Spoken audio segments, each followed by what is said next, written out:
To be a Völva was to walk a path of immense power, paved with profound suffering.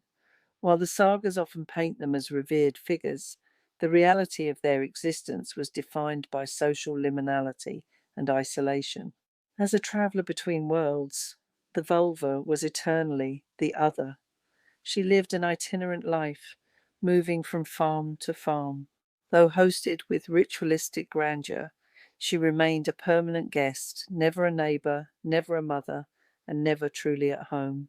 Her presence inspired a visceral fear. She was a walking reminder of the thin veil between the living and the dead.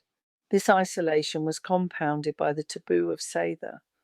While women were the primary practitioners, their magic was viewed as a double-edged sword. To manipulate fate was to court the stigma of dark magic. If a harvest failed or a plague struck, the Völva was the ultimate scapegoat.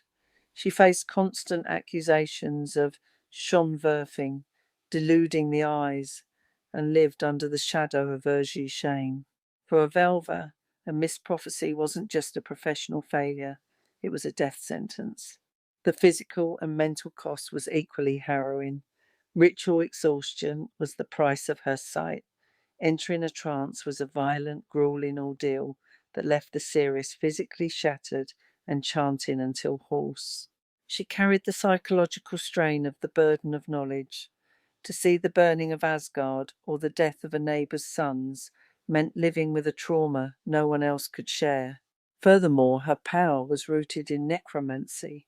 Through Utiseta, sitting out, she spent nights atop burial mounds, communing with the restless dead.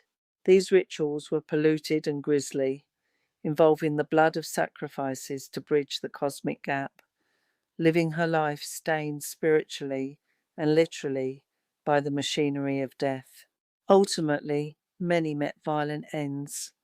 When the community's fear outweighed their need for her counsel, the Völva became a target.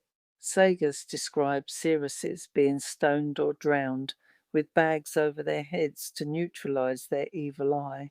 Even in death, they were not trusted.